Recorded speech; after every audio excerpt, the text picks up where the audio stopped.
You always want to build that strong foundation of why you are hosting an event. Like we're even customer appreciations. We're never hosting an event just because we feel like it. We are Mhm. hosting an event with a target goal in the end. Does that mean maybe you're selling from stage? Maybe you are selling packages that they can buy at the event at a discounted price? Maybe they are joining your community or a masterclass that you're having. I want you to always think about what is the end target that you want, like the outcome that you want to happen from this. Welcome to The Expansion Code. I'm Heather, and I could not be more excited to finally launch this podcast. This is the space where we dive into all things business, growth, leadership, and team expansion. I am really passionate about building something bigger than myself, sharing knowledge, and creating opportunities for others to thrive. I started solo, and now I lead a team of over 50, so trust me, I know the highs and the challenges and the incredible moments that come with scaling a business. Throughout this podcast, I'll be sharing insights, strategies, and conversations with some truly incredible guests.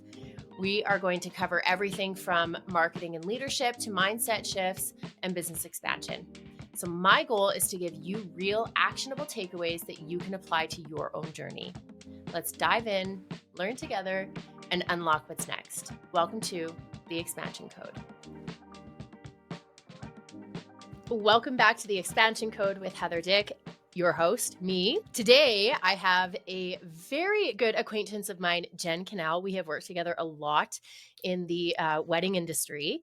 Jen describes herself as a bold entrepreneur, a social media marketing expert, and an event strategist. As the founder of Jen Kinal Creative Brand and Social Media Strategy, she helps businesses craft powerful marketing strategies that drive engagement and growth. And as a business owner, we all need that. So I'm so excited to talk to you today. How are you doing?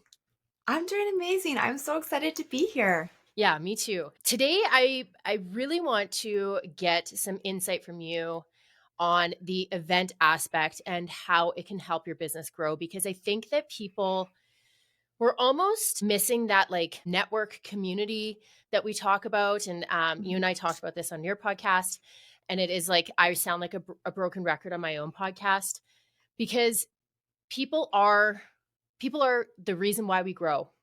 And I think that bringing people together for events will be, it's the way of the future.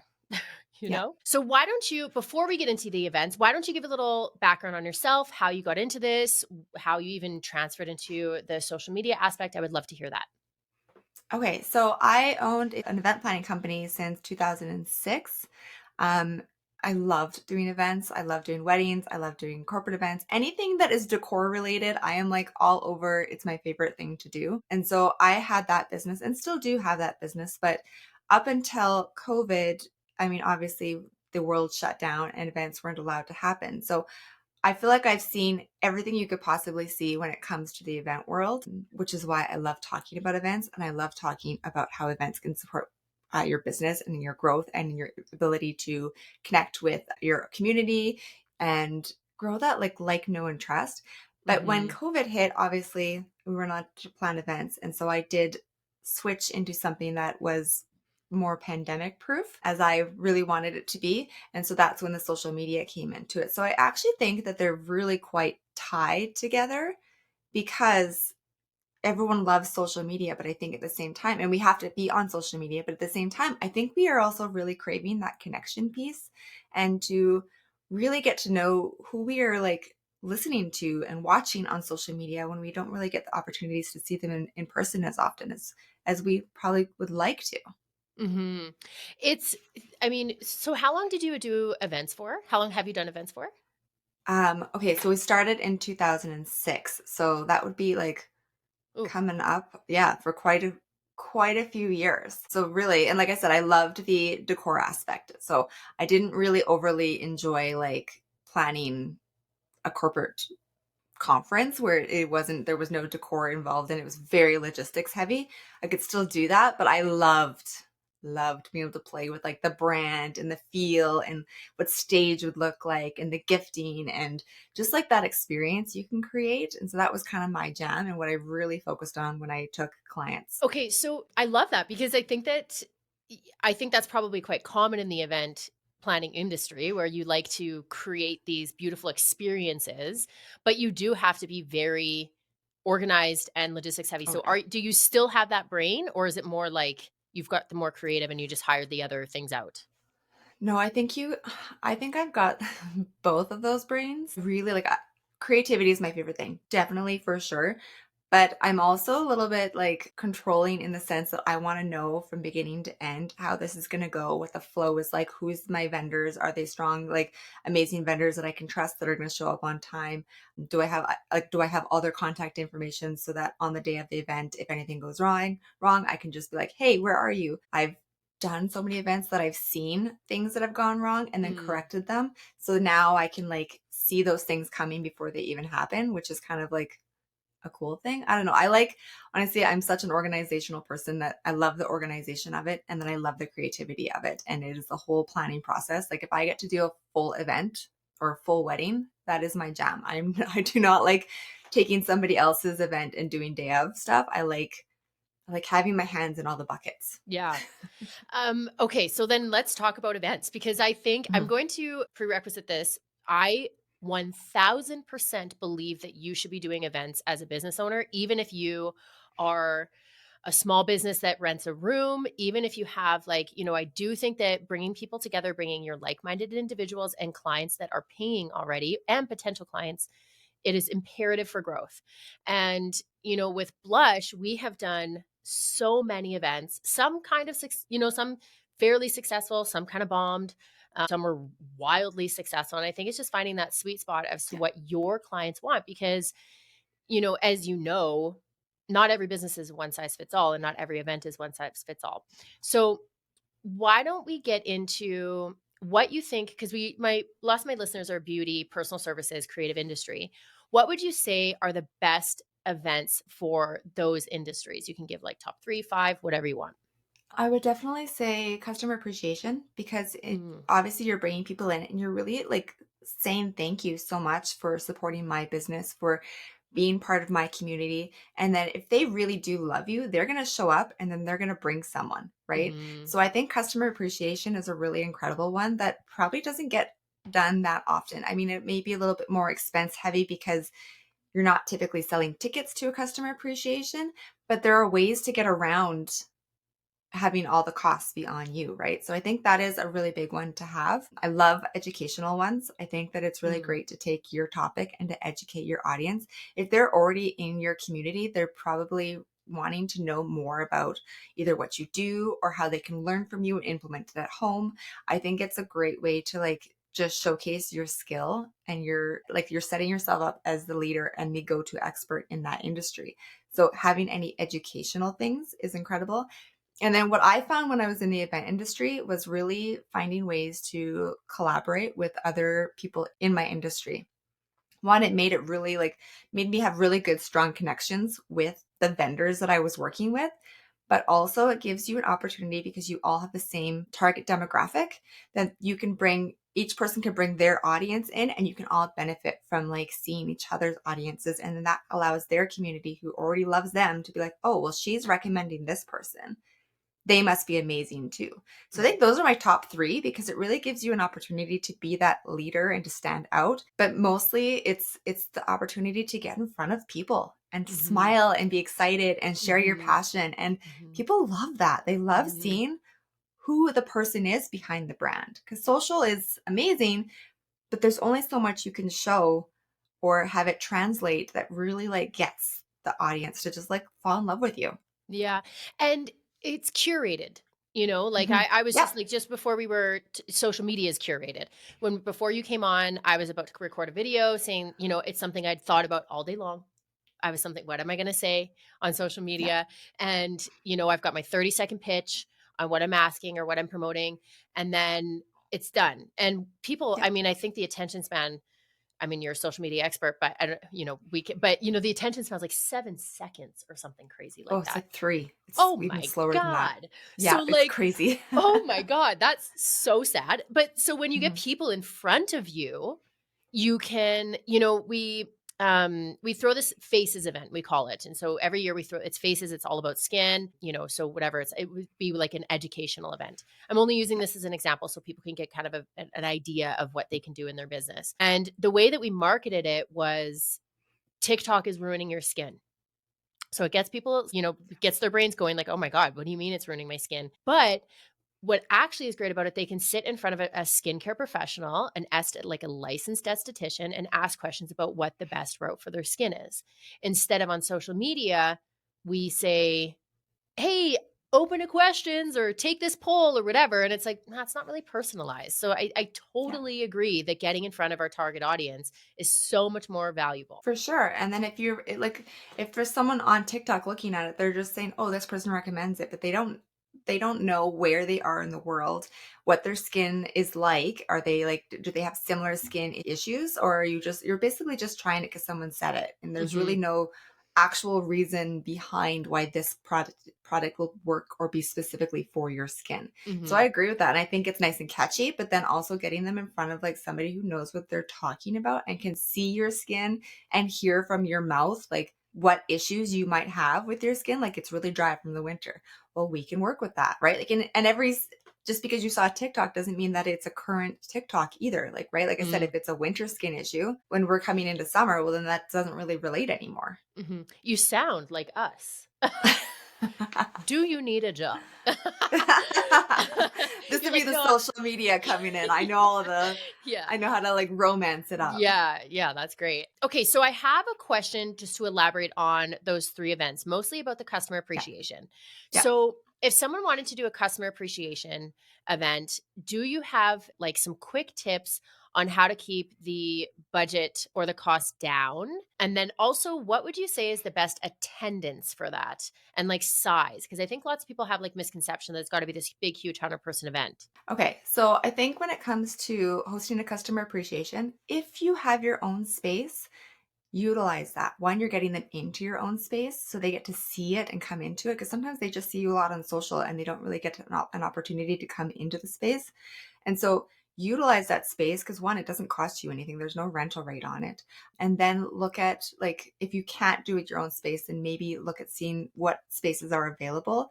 But we're gonna want to look at what any rental costs are going to be. Mhm. Are they going to charge you like some places have really crazy rates and like if you don't know, you don't know. And some places are really more affordable.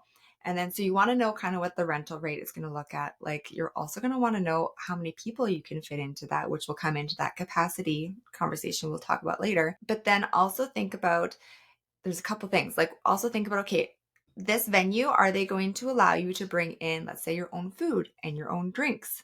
Does that make it easier on you? Because some of the places when you go to rent, they say, no, you got to use our food and our drinks.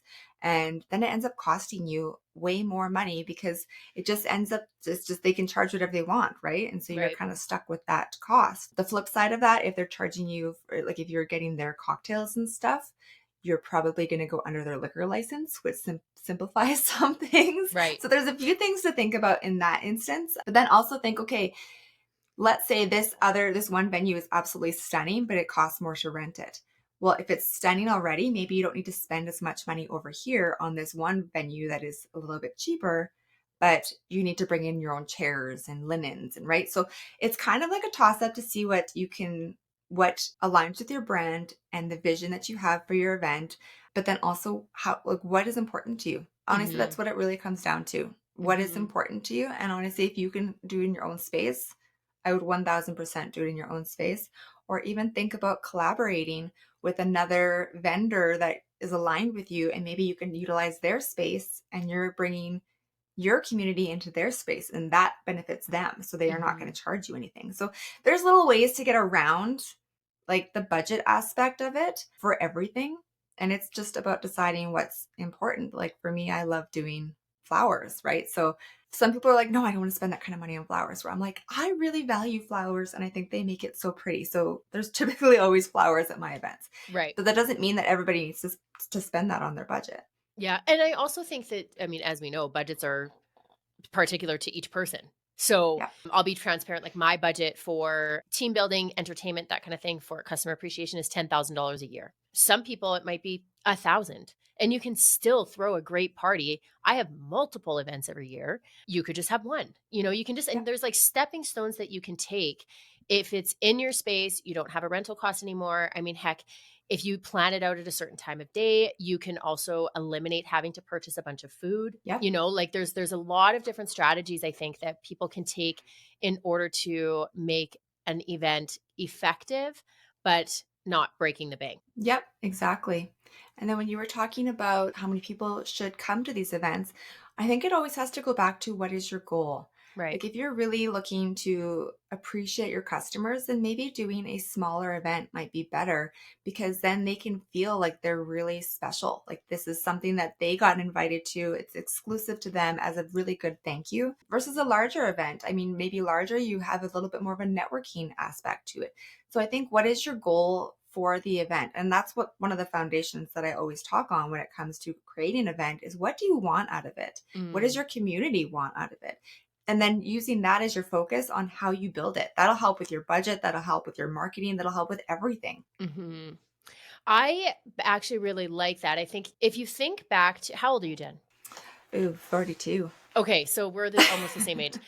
So if you think back, when I worked for Estee Lauder, in 2008 to no, whatever, anyway, somewhere around there, pre social media, we would call our clients. We had our client card. We'd call our clients and we'd say, "Hey, Janet, we've got this really fun event coming up. I know that you love this skincare product. You should come down. I think that this would be really valuable to you." Someone that only purchased lipstick from us, we'd probably call last. And Yep. what that did was it made our clients feel so incredibly special. We hear what they actually want. And it created this community of people that felt like they were heard, exactly like what you said.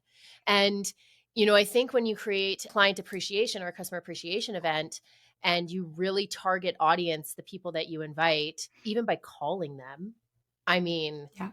that's next level. People don't do that anymore. No. And if you don't want to call them, there's also like if they're on Instagram DMs, you can also send voice notes, right? So then you can Mm, just send it on your own time. They don't need to answer. But a voice note is so much more like they can see from your socials that you're posting about something. But when you actually call them and say, "Hey, I really wanted to personally invite you," and I love the aspect that you're talking about. I know you like the skincare. It's even more of a deep dive into how much you know your audience and how much you appreciate them. So that just like really it wraps your arms around them and says like, I really appreciate you and I want you to come to this because you are special, you are important, and we want to celebrate you. oh, okay. I love that. Yep. As you were saying this, I was like, wow, this is going to be such a valuable episode for our listeners. Literally, that's what I was thinking. I love that. Also, really like the voice note thing. I never think about that. If I'm being really honest, I don't love voice notes because I just feel quite busy all the time and I get bombarded with them. But from like a marketing standpoint, that's a great tip. Well, and you can do them anywhere. You can do them in your car and be like, hey, I just wanted to send a quick note. You don't need to worry about what you're looking like. You don't need to, like I said, you don't need to worry about them answering. And every time I get a voice note, I'm like, and it's someone personally talking and reaching out to me, it feels so much more special. And you can hear their Mm, voice. It's the same thing as being in person. You can hear their voice, their energy, their excitement. It just feels like it's something just for you. yeah. That's awesome. That's a great tip. Marking that down, wrote it down. Okay, so speaking of people, then, do you have any tips for our listeners on how to get people to show up to the event? So it's one thing to invite them, but how do we get them to show up and actually, keep them engaged? Okay, so I think there's two ways to do this. One, Okay. when we're creating the event, we really want to make sure that we focus on them, right? Okay. Like, yeah, we're creating this customer event and it's all based around our products or whatever it is like that we are trying to showcase to them at the event.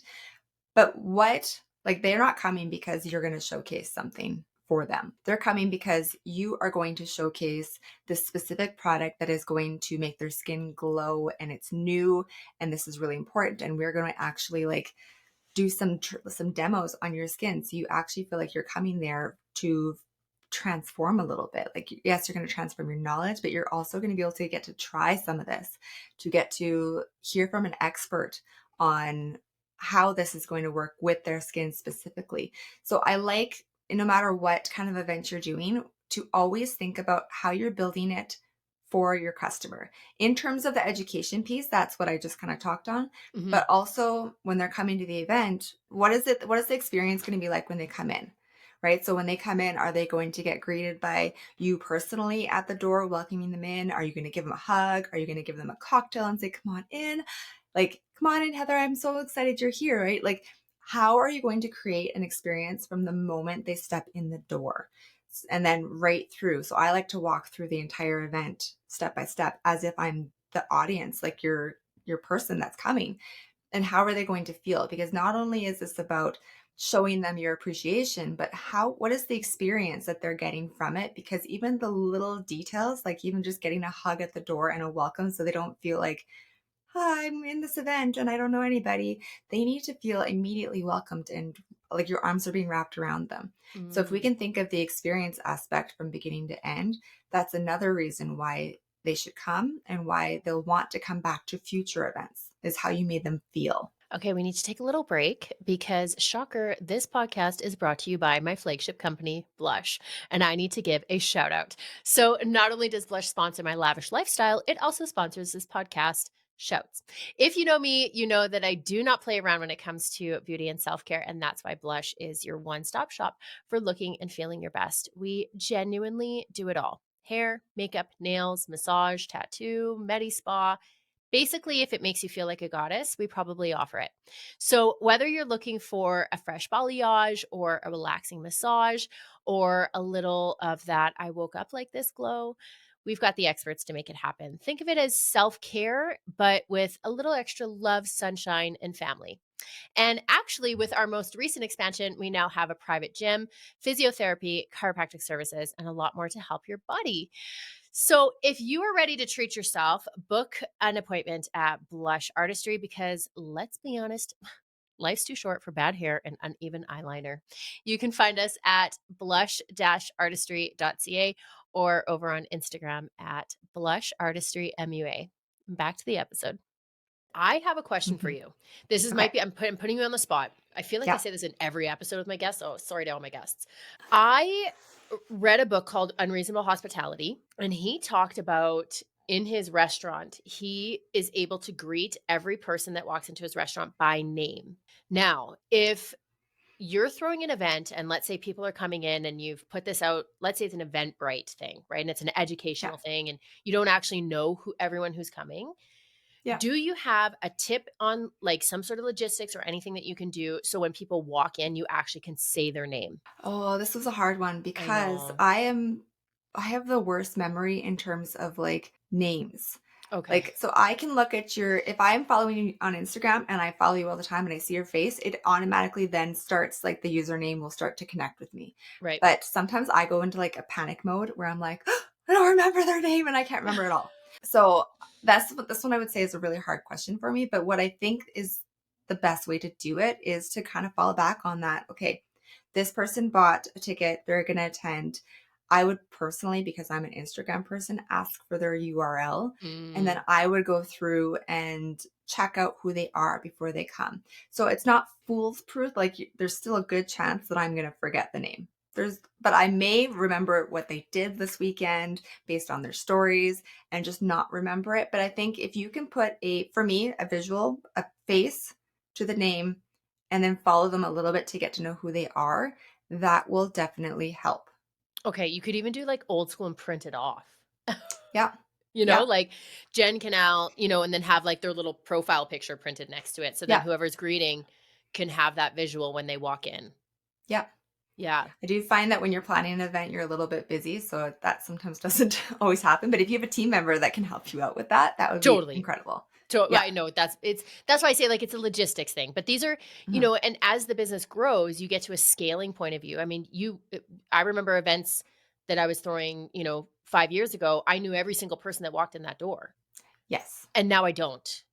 Yeah. I'll recognize, "Hey, you were at our event last year. Oh my god, do you Mhm. remember that?" It's like, "Of course I do." So those little things happen, but I do find it challenging to, if it isn't a public event, to know who everyone is. So that's a good Yeah.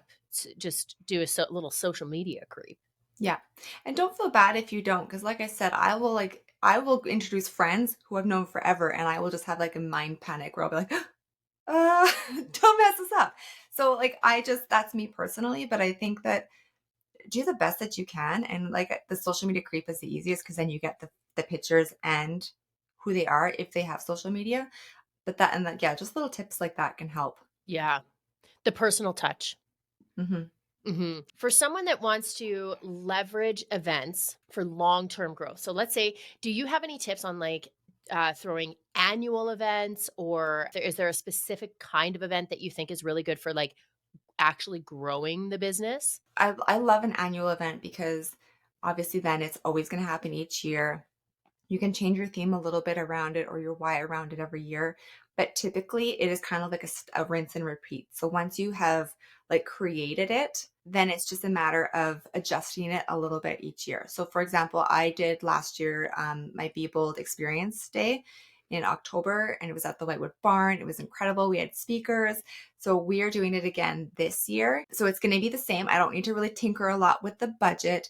However, I like to just find what makes it different and unique, and why should the person who came last year come again this year. Mm, So then I'm thinking, okay, what do they love, what can I do that's the same but different. Like last year we had these incredible vision boards that everybody got a vision board, and it's like an actual board that opens up and you can slot cards into it, and everybody loved it. And I love that idea of it, but I'm like, we got to do something a little bit different. Can't be the same mm, thing. They're not going to come and get the same board again. yeah. But I loved the experience, the wow factor. So it's a bit of a rinse and repeat for the annual events, but we get to like change things and just adjust things to be more cool or something a little bit different that they wouldn't expect. So I think that's the nice thing about the annual is you do it once and you've got your template, which makes it way easier for planning every year. And people look forward to it. Yeah. Yeah. And they know what to expect, but they also know that you're not just going to give them the same thing. Like they're going to be like, oh, I can't wait to see what's this year. Or I can't wait to see what's in the grab bags this year. Or Mm. I can't wait to see what vendors she's brought in because last year's were incredible. Like I think that it's just such an opportunity to continue what you've done, but make it better. Do you get feedback from your attendees on your events? Yeah, for most of them I do. I'll Like a send out like planned, a like a, yeah, you'll send them something? Yeah, I'll send out something and say, "Hey, what did you think about this?" Or I'll personally reach out to them and say, "Hey, do you mind telling me what you thought about this? What did you love? What did you not love?" I also really listen to social media, so I take screenshots of what people have shared so that I can refer back to those too. Because Mm. obviously, if they loved it, they're going to show it on social media, so that's kind of the nice thing too. I think that Hmm. feedback, I think we get really scared of feedback because it's you've What if poured they your say heart. something bad? Yeah, Totally, and you've poured your heart and soul into this event, and it was so yeah, vulnerable, and it's your first of something, and yeah, but really, if we don't get that honest feedback, we wouldn't know to what to change, what different to offer, and it could even be something yeah, small. One of the events that I just run a makeup class, and I forgot to put out the non-alcoholic beverages. I spaced, and yeah, so everyone's drinking champagne and or prosecco or whatever, and one of the things on the feedback was, I just would have liked something else other than prosecco. I was like, man, yeah. You're like, rookie I had move. it. It was in the fridge. So it's true, like that kind of thing. It helps us grow as business Mhm. owners and event throwers, or whatever you want to call it. Exactly. It makes a big difference. It does make a And big and difference. it helps you guide into what you could do differently or add on or remove.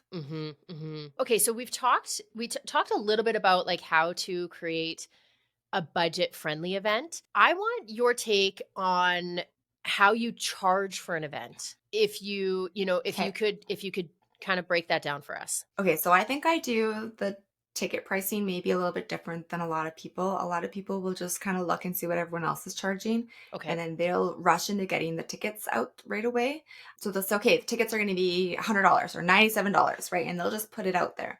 And then they start the planning of the budget and they realize, oh my goodness, I'm going to go over budget big time and I didn't sell enough tickets to cover the cost of this.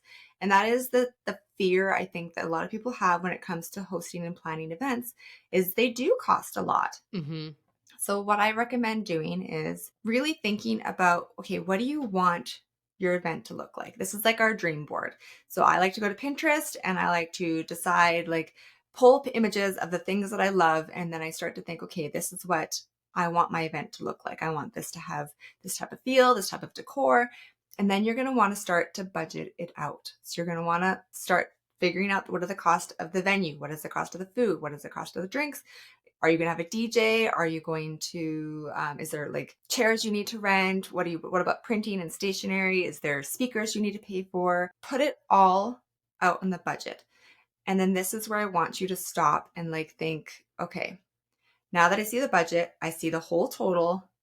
Is there anything that I can remove or do I need to add something on? Mm, Right? Because your budget can be the scariest part of probably your event, but we see so many events on like Pinterest and on social media, and you're like, oh, I want to do that. But we have no idea of the cost. right. And so when you look at the full cost of everything, is this something that makes you feel okay about, or is this something that makes you feel a little bit panicky? And if you're feeling a little bit panicky, then we're going to go back to the budget and we're going to see what we value and what we don't. And if you find something on there that you want on there, but it's really important to you, like I said, the flowers for me is always something that I will adjust the budget for. Mm, Or I did a launch party about 2 years ago for the Bold Founders community. And that one I put on like those little pretty branded cookies. And I was like, they're so beautiful. They were expensive. Branded cookies are very expensive. And I just really, really wanted to do it for this first event. So I did it. I kept them in the budget, even though I feel like I spent $600 on like 25 cookies. yeah. Oh Like it my was God. something, yeah, it was ridiculous. They were beautiful though. And I wanted them for my marketing, for my Yeah. pictures, right? So Yeah. I was willing to do that because I valued the marketing piece from it. But then after like any future event, no, I'm not doing that again. Are you crazy? That was like a huge chunk. And I already have the photos. I don't need Yeah. it again. Right. So look at what you really value and decide if it's important on there. Does it need to be the big giant stage, or maybe we just tone it down a little bit, Hmm. right? We don't need to have the huge giant backdrop behind because there's so many incredible backdrops that they have at big conferences that I'm like, this is so incredible. I really want to do this. But then I think about like the logistics, the cost, and I'm like, is that really worth it? This venue's got an amazing curtain backdrop that we can like light up all pretty colors. Like we Hmm. can put our own signage in front of it, and that's way better and suits my value, suits my vision versus spending a ton of money on that. So Hmm. that's where I like to think about the budget. And so I know this was not the actual question, No, but I I, love it it. No, it it's great. leads Yes. into the question. So once you have your budget like finalized with something you're happy with, then we're going to look at obviously the capacity of the venue. If you can fit 100 people in there, great. We could take 100, like the cost of the budget, and divide it by 100. And that's going to give you your ticket price. And I would pad it a little bit, but your Right. ticket price, right? Or I would actually encourage you to say maybe the venue can hold 100, but I can confidently sell 50. Right. So you'll take the budget and you'll divide it by 50, and that'll give you your ticket price. And then anything over the 50, you're not, it's like gravy money. Like you're fine with that kind of like that's what you're going to profit. Hmm. Again, I would pad those tickets prices a little bit to give, there's always things that are going to come up, Right. but that'll give you a ticket price that's realistic. And then Hmm. you can look at that ticket price and be like, that is way too much for my community to pay. Hmm. We need to go back to the budget and adjust. But then you can confidently like sell tickets knowing that if I can sell 50 of the tickets at this price, and that's an easy thing for me, then it's not as scary to host an event when you can see how the cost is going to be paid off. Hmm. I also think that people need to kind of get it out of their head that this isn't going to be very, very lucrative for you. Like this, your event, you're not, unless that's the main goal. But, well, customer appreciation, you won't charge, but let's say an educational event, you have to look at the long-term gain from throwing an event once a year or twice a year or whatever it is. And you're building, like we've said, you're building that trust with your clients. You are Yeah. creating this relationship with people that now trust you with their skin, with their face, with their hair. So when they want to take the leap and book that laser Yeah. service for $500, you're top of the mind because you had them at this event. And so, you might not sell a bunch of packages at your event, but you might sell packages in 2 months from that event. And so the ticket price, in my opinion, as long as you're not in the hole, like you're Yeah. great. Yeah. Yeah, and I think from when you host events, like I had mentioned, you always want to build that strong foundation of why you are hosting an event. Like we're even customer appreciations. We're never hosting an event just because we feel like it. We are Hmm. hosting an event with a target goal in the end. Does that mean maybe you're selling from stage? Maybe you are selling packages that they can buy at the event at a discounted price. Maybe they are joining your community or a masterclass that you're having.